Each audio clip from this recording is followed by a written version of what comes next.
Welcome to யோகாம்பாஸ். WhatsApp store எங்களோடது எப்படி நீங்கள் ஆக்சஸ் பண்ணணும், அதுலேருந்து நீங்கள் எப்படி ஆர்டர் பண்ணலாம் அப்படின்ற விளக்கங்கள் தொடர்ந்து வர வீடியோவில் கொடுத்துருக்கேன். வாட்ஸ்அப்பில் வந்து நீங்கள் 7358118199, இன்னொரு நம்பர் 8454878199. இது ரெண்டையும் நீங்கள் வாட்ஸ்அப்பில் யோகாம்பால் ஷாப் அப்படின்னு சேவ் பண்ணிட்டு வாட்ஸ்அப் வழியாக நீங்கள் கேட்லாகை பார்த்துட்டு உங்களுக்கு என்னென்ன தேவையோ அதை ஆட் டு த கார்ட் கொண்டு வந்துட்டு அதை நீங்கள் வந்துட்டு யோகாம்பாஸ்க்கு ஃபார்வர்ட் பண்ணினீங்கன்னா உங்களுக்கு அந்த திங்ஸ்லாம் நாங்கள் அனுப்பி வைக்கிறதுக்கு ரெடியாக இருக்கோம்.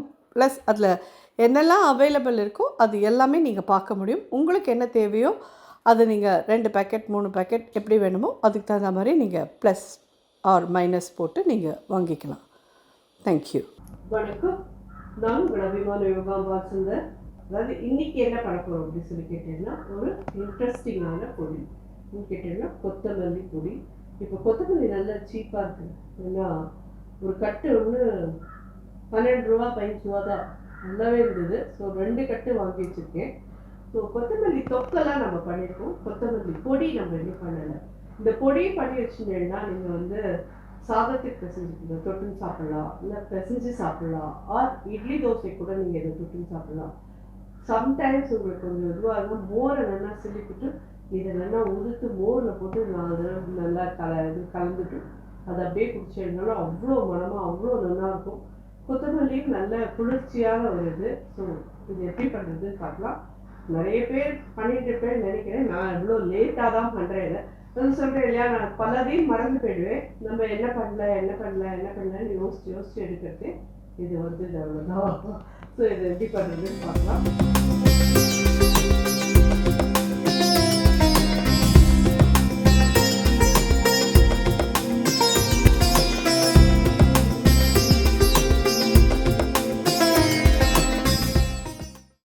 ஜஸ்ட் ஒரு ட்ராப் எண்ணெய் விட்டுருக்கேன், நல்லெண்ணெய், பெருங்காயம் கட்டி, இதோடு கூட ஒரு நல்ல ஒரு கப்பால் 1/2 கப் கிட்டக்க உளுத்தம்பருப்பு எடுத்துக்கோங்க. இதோடு கூடவே இப்போது மிளகாவத்தூள் ஒரு 16லேருந்து 18 மிளகாவத்தூள் கிட்ட போடும். நல்லா ஒரு 20 மிளகாவே எடுத்துக்கோங்க. இது நல்ல காரசாரமாக இருந்தால் தான் நல்லாயிருக்கும். இது என்னன்னு கேட்டீங்கன்னா 2 கட்டு கொத்தமல்லி நல்லா வாஷ் பண்ணிவிட்டு அப்புறம் ஒரு துணியில் போட்டு காய விட்டுருவோம். ஈரமே இருக்கக்கூடாது. பார்த்தீங்கன்னா ஈரமே இல்லை பாருங்க. அப்புறம் ஈரம் நல்லா போட்டதுக்கப்புறம் இந்த மாதிரி பொடியாக கட் பண்ணி வச்சுருக்கோம். இதையும் வறுக்கணும் நம்ம, அதனால இந்த மாதிரி கட் பண்ணி வச்சுருக்கோம். அப்போ தான் வறுக்க முடியும். எங்கள்கிட்ட கப்பு இல்லை மாமி, நாங்கள் எப்படி அளந்துக்கிறது 2 கட்டு கொத்தமல்லிக்குன்னா எவ்வளோ மாமி தேவையாக இருக்கும் அப்படின்னு சொல்லி கேட்டீங்கன்னா, ஒரு 100லேருந்து 150 கிராம் கிட்டக்க இது உளுத்தம்பருப்பு எடுத்துக்கோங்க. அது எப்படி மம்மி இருந்தது, நான் வந்து காஃபி சாப்பிட்டு வந்துருக்கேன். ஒரு மீடியம் சைஸ் டம்ளர் இருக்கும் இல்லையா, அந்த டம்ளரால் தலை தட்டி ஒரு டம்ளர் எடுத்துக்கோங்க, சரியா இருக்கும். அந்த ஒரு சொட்டு நல்லெண்ணெய் போடும், ரொம்ப நிறைய விட்டுறாதீங்க, கொஞ்சம் இதுவாக பார்த்து விட்டு நல்லா வறுத்துட்டேன்னா நல்லாயிருக்கும். நிறைய எண்ணெய் விட்டுட்டேன்னா நீங்கள் வந்து அதுக்கப்புறம் ஃப்ரிட்ஜில் வச்சுருந்து தான் அதை யூஸ் பண்ணணும். கொஞ்சம் நாள் கழிச்சு அது வாசனை வர ஆரம்பிச்சிடும். அதனால் கொஞ்சமாக எண்ணெய் விட்டு பெருங்காயத்தை பொரிச்சுட்டு அதுக்கப்புறமா உளுத்தம்பருப்பு மிளகாவத்தூள் போட்டு வறுத்துக்கணும். இந்த மாதிரி 3/4 பாகம் வறுப்பட்டதுக்கு அப்புறமா இதில் இந்த மாதிரி ஒரு பெரிய நெல்லிக்காய் சைஸ் புளி எடுத்துருந்துருக்கேன். இந்த 2 கட்டதுக்கு இது போடும். இதை வந்து இதில் பிச்சு போட்டுடணும். ரொம்ப பெருசாக போட்டேன்னா அது வறுபடுறதுக்கு லேட் ஆகும். இந்த மாதிரி குட்டியாக பிச்சு போட்டுருணும். இது கோதெல்லாம் இல்லாமல் எடுத்துக்கணும். கொஞ்சம் செவக்கட்டும், சிம்மில் அடுப்பை வச்சுட்டு வறுக்கணும். அடுப்பை அணைச்சிட்டு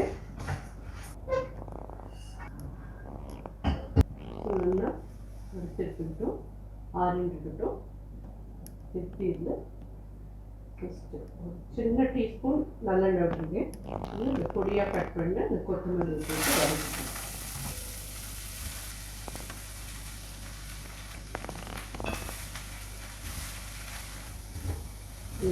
நல்லா சுருள வதக்கிடுவோம். அப்போ தான் அது பொடி நல்லா இருக்கும். நல்லா வாஷ் பண்ணிவிட்டு ஃபேனுக்கு கீழே ஒரு காஞ்ச துணியில் போட்டு ஈரம் எல்லாம் போக விட்டுடுவோம். ஒரு 2-3 ஹவர்ஸ் இருந்தாலே ஈரம் எல்லாம் போயிடும். ஒரு 2 மணி நேரத்துலேயே நல்லா காஞ்சிடும். அந்த டவலால் திருப்பி திருப்பி துடைச்சிக்கணும். அதுக்கப்புறம் இந்த மாதிரி பொடி பொடியாக கட் பண்ணி வச்சுக்கணும். அது ஈரத்தோடையே பண்ணினேன்னா அவ்வளோ தூரம் நல்லா இருக்காது. நல்லா கம்ப்ளீட்டாக ஈரம் காஞ்சதுக்கு அப்புறமா இந்த பொடியை பண்ணினா நல்லாயிருக்கும். சுத்தமாக தண்ணியிலாவே இல்லை, உங்களுக்கு பார்த்தாலே தெரியும். நல்லா வதங்கிட்டு தெரியும். கட்டையெல்லாம் நம்ம போடுற நோக்கம் கட்டையில நிறைய வாசனை இருக்கும். ஸோ நீங்கள் கட்டையோடு நல்லா கட் பண்ணிவிட்டு வதக்கிடுங்க. நல்லா வதங்கிட்டு பார்த்தீங்கன்னாலே தெரியும். இது நல்லா ஆறட்டும் கம்ப்ளீட்டாக. அடுத்து வதக்கிடுங்க. இது ஆரஞ்சு இருக்கட்டும். மிக்சியில் மிளகா வத்தல் ஃபஸ்ட் எடுத்துப்போம்.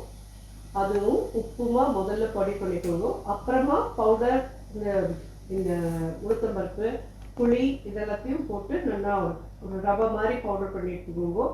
இதை தனியாக எடுத்துட்டு அதுக்கப்புறம் மிக்சியில் கொத்தமல்லி போட்டு நல்ல ஸ்பூனாலேயோ ஃபோர்க்காலேயோ கலந்து விட்டு தண்ணியே விட்டுறாதீங்க.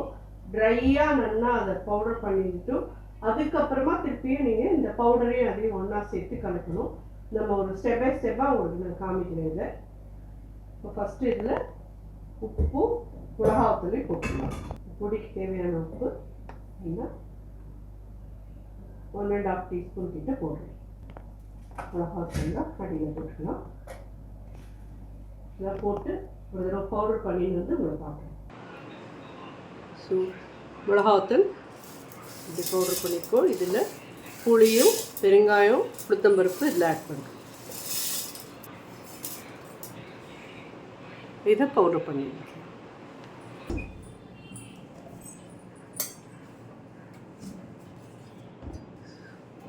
இதை நல்லா பவுடர் பண்ணிடலாம். இது பார்த்தீங்கன்னா தனியாக பவுடர் பண்ணி வச்சு.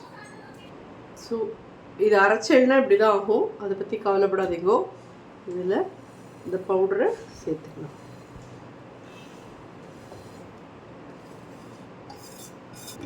இது ஒரு 4 சுற்றி இட்டுணும். பார்த்தீங்கன்னா இப்படி தான் திக்காக இருக்கும். நல்லா அதுவாக இருக்கும். நீங்கள் கொஞ்சம் நாழி ஆச்சுன்னா இது அப்படியே கொஞ்சம் உதிர ஆரம்பிக்கும். இல்லை நீங்கள் இப்படி உருட்டி வச்சுன்னுட்றேன்னா உருட்டி வச்சுருவோம். இப்படி நல்லா உருட்டினேன்னா ஜம்முன்னு சாதத்தோடு போட்டு பிசைஞ்சு சாப்பிட்றதே ரொம்ப நல்லாயிருக்கும். நான் உங்களுக்கு சாதத்தோடையும் கொஞ்சம் போட்டு நல்லெண்ணெய் விட்டு பிசைஞ்சு காமிக்கிறேன் எப்படி இருக்குன்னு நீங்களும் பாருங்க. இது அப்படியே நம்ம ஃப்ரிட்ஜில் வச்சுருக்கலாம். அது நியர்லி நீங்கள் பாட்டுக்கு ஃப்ரிட்ஜில் வச்சுருந்து அப்பப்போ எப்போ வேணுமோ ஒரு மாதம் கிட்ட வரைக்கும் இதை யூஸ் பண்ணலாம். ஒன்றும் ஆகாது. வெளியில் வச்சுருந்தேன்னா கொஞ்சம் பூஞ்சை காலம் பிடிச்சா மாதிரி போகும். அதனால் உள்ளே ஃப்ரிட்ஜில் வச்சுக்கோங்க. டப்பாவில் போட்டு எப்போ வேணுமோ அப்போது 1-2 உருண்டை மட்டும் எடுத்துக்கோங்க. இப்போ பண்ண 2 கட்டு கொத்தமல்லிக்கு இவ்வளோ பருப்புக்கு ஒரு 20 உருண்டை வரும்னு நினைக்கிறேன். இதில் கொஞ்சமாக சாதம் போட்டு நல்லெண்ணெய் விட்டுக்கோங்க. இந்த உருண்டையை வச்சு இப்படி எடுத்துட்டு ஸோ நல்லா மிக்ஸ் பண்ணியிருக்கேன்னா நான் கேமராவில் சொல்லலை, பட் அவளோட குரல் கேட்கும். நீங்கள் கேட்டுவிட்டு சொல்லுவோம். அப்போ தான் உங்களுக்கும் ஒரு இது தெரியும் இல்லையா, எப்படி இருக்குன்னு அவள் சொன்னான்றது. சாப்பிட்டு பார்த்துட்டு சொல்லுடா எப்படி இருக்குன்னு சொல்லிட்டு. சூப்பராக இருக்குமா? நல்லா காரமாக. இனிஷியலி அது காரமாக இருக்கும். அப்புறம் இந்த காரம்லாம் செட்டில் ஆகிடும். பண்ணினதும் நல்ல காரசாரமாக இருக்கும். அப்புறம் கொஞ்சம் குறைஞ்சிரும். தாராளமாக இதை நீங்கள் அப்படியே வச்சுருந்தேன்னாலே கொஞ்ச நாள் கழித்து இதாகிடும். இன்னும் டைட்டாகி உதிர ஆரம்பிச்சிடும். நீங்கள் உதிர ஆரம்பித்து உதிரியாக அப்படியே டப்பாவில் வச்சுக்கிறேன்னாலும் வச்சுக்கலாம். ஆர் நீங்கள் இந்த மாதிரியே உருண்டையாக வச்சுருந்து அதை நீங்கள் பப்பை சாதத்தோடு போட்டு மிக்ஸ் பண்ணி சாப்பிட்றேன்னாலும் சாப்பிட்லாம்.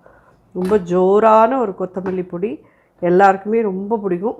நிச்சயமாக ட்ரை பண்ணி பார்த்துட்டு எப்படி இருந்து ஃபீட்பேக் சொல்லுங்கள். நன்றி.